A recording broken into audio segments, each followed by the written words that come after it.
Quiero saludar a Jaime Aparicio Otero, fue embajador de Bolivia ante la Organización de los Estados Americanos entre el 2019 y el 2021. Y es docente en la Universidad de Georgetown en Washington. Embajador, bienvenido, muy buena tarde para usted. Hola Idania, un gusto estar nuevamente contigo y tu audiencia.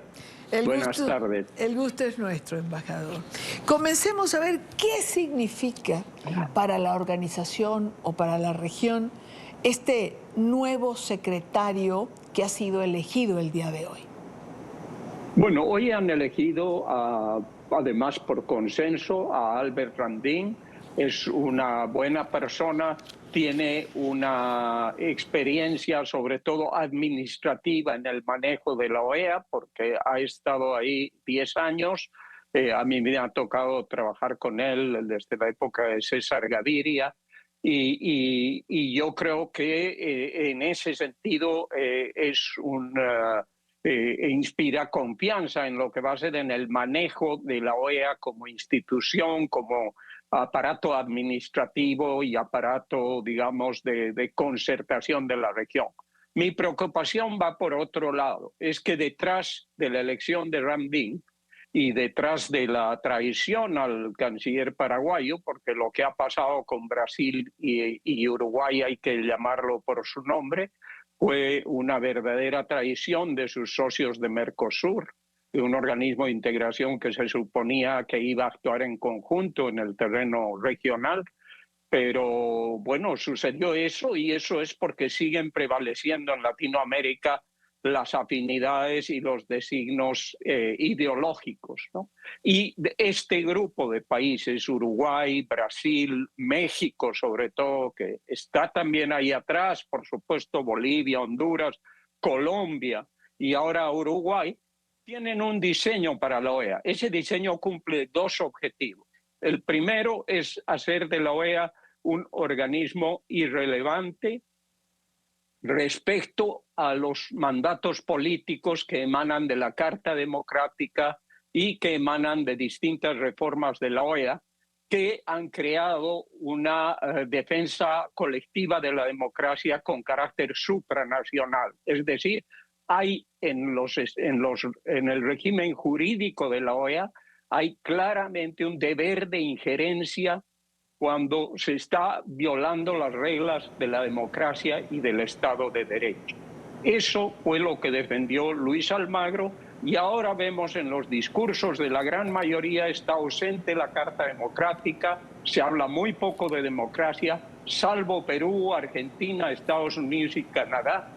Muy pocos han mencionado siquiera a Venezuela o a Nicaragua. Entonces estamos entrando a una etapa en la que se está hablando, y se puede ver en el discurso de Uruguay, de México, de Colombia, un esfuerzo concertado para hablar de no intervención, para hablar de diálogo, consenso y que no se puede estigmatizar a nadie y todo. Eso traducido a la realidad significa que no se van a ocupar de Venezuela, no se van a ocupar de Nicaragua, ni de todas las dictaduras potenciales de la región, porque este es un proyecto de izquierda y que condena cuando son dictaduras de derecha, pero cuando son dictaduras de izquierda se quedan en silencio absoluto. ¿Por qué se han unido con el Caribe? Porque el Caribe no tiene un gran interés en esos temas. Los intereses del Caribe están en la cooperación económica, están en el CIDI, que es la Comisión Interamericana de Desarrollo Integral, están en proyectos, están en temas muy distintos a los que Latinoamérica le preocupan respecto, por ejemplo, a Venezuela y Nicaragua. Entonces vamos a ver, además con Estados Unidos, una confrontación en los temas de inmigración. También Estados Unidos ha hablado de los temas democráticos, pero vamos a ver una confrontación con las políticas del Departamento de Estado, de Rubio, y se han asegurado estos países que van a controlar la OEA en esta alianza con el Caribe y la van a hacer totalmente irrelevante respecto a sus mandatos políticos. La OEA se va a dedicar a otras cosas y va a perder toda relevancia en su mandato principal. La pregunta es si esa irrelevancia embajador, la lleva prácticamente a anularse. Es decir, los grandes debates de la región en este momento se dan en torno a la democracia. Los grandes debates en este momento se dan en torno a defender los derechos humanos y la libertad. Así es, totalmente de acuerdo. Pero esos temas a este grupo de países de izquierda no le interesan. Claro, y hay que ser realistas, y han tenido la habilidad de maniobrar la OEA, sacarlo del camino al canciller de Paraguay, porque pensaron que se estaba aproximando demasiado a la administración de Estados Unidos, y conseguirse un candidato que no sea específicamente de ellos, como este candidato Ramdin de la OEA, pero que es alguien que no va a ser, no lo ha hecho en su campaña y no lo va a hacer como secretario general. No se va a enfrentar a la dictadura de Venezuela, no va a condenar, como condenó Almagro, a esas elecciones fraudulentas en Venezuela. Va a contemporizar con estos países, y eso es lo que buscaban Brasil y México, que siguen protegiendo, absurda y contradictoriamente, siguen protegiendo a estas dictaduras y a otras dictaduras en camino, como fue la boliviana, la de Honduras y los regímenes populistas en general de la región.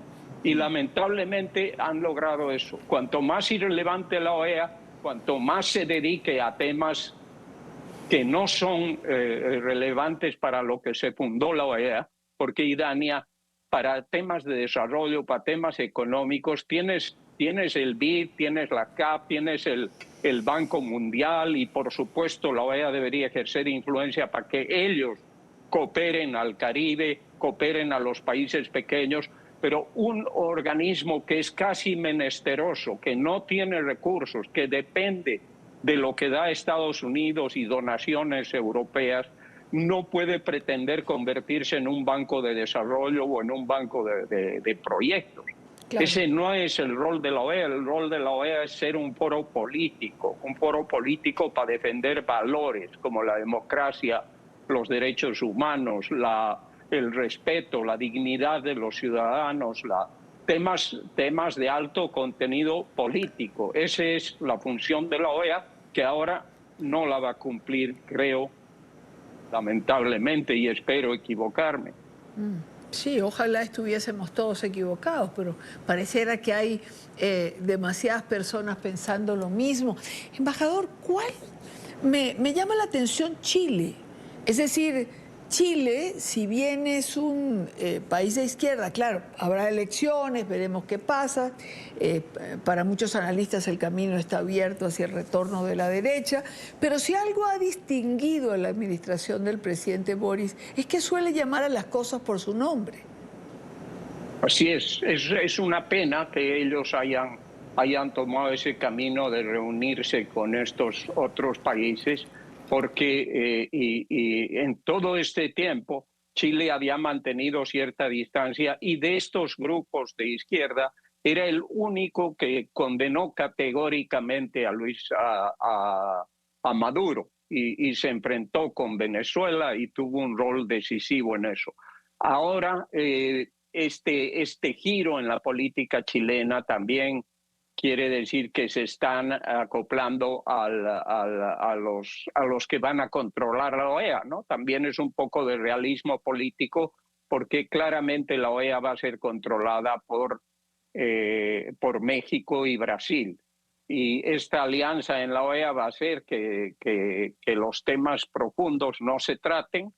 Uno ha escuchado claramente las críticas directas o veladas a Almagro, incluso la ministra boliviana ha tenido el descaro de acusar a la OEA de que se han inventado el fraude electoral de Bolivia, un fraude que ha sido ampliamente demostrado por 70 expertos de 7 países, ha sido ratificado por la Unión Europea, el Centro Carter, el Senado de los Estados Unidos ha pedido una investigación, se han contratado expertos independientes, se ha comprobado ese fraude electoral, pero bueno, ellos van a ir a estos foros a destrozar esa gestión anterior porque quieren que la OEA ya no se involucre en los temas importantes referidos a la democracia, lamentablemente. Ahora, embajador, el papel de Estados Unidos, ¿por qué Estados Unidos no apoyó al otro candidato? ¿Por qué Estados Unidos no se involucró, no hizo lobby, no tejió, digamos, una candidatura alterna? Y la gran pregunta es, ¿se mantendrá en la OEA o se retira? Y Dania, esa es la pregunta más importante y yo la he pensado mucho. ¿Qué es lo que ha sucedido? Que yo creo que había un gran interés en la Secretaría de Estado acá y de Rubio en particular de que la OEA siga siendo un foro de defensa de la democracia, de los derechos humanos, de la defensa colectiva de la democracia y del Estado de Derecho. Lo que creo que ha sucedido es que en otros sectores del gobierno de Trump la OEA es totalmente irrelevante. No, la han puesto dentro de ese gran marco de organismos que ellos creen que no tienen ningún sentido que Estados Unidos se involucre. Y yo te puedo garantizar, con toda la experiencia que tengo de la OEA, como exfuncionario y ex embajador, que si Estados Unidos hubiera querido modificar esta situación, lo hubiera podido hacer. Hubiera podido ser absolutamente, incluso negociando con el Caribe y con otros países, pero han preferido hacerse a un lado y dejar que esta situación llegue a este punto. El representante de Estados Unidos hoy día en la OEA, aunque ha hablado sí de Venezuela, ha hablado de Cuba, ha sido categórico, pero ha dicho algo que a mi juicio es muy importante. Ha dicho, y ahora la OEA tiene que ocuparse del tema de las fronteras, de inmigración, de controlar a las gentes, de los temas de visados, temas... Es decir, los temas que son de interés político doméstico de Estados Unidos los ha puesto en su primera locución. Su segundo tema, y creo que eso sí la OEA puede hacerlo y de pronto lo va a hacer, es el combate al narcotráfico, el crimen organizado, el lavado de dinero, todo este crimen transnacional que se engloba debajo, el crimen transnacional.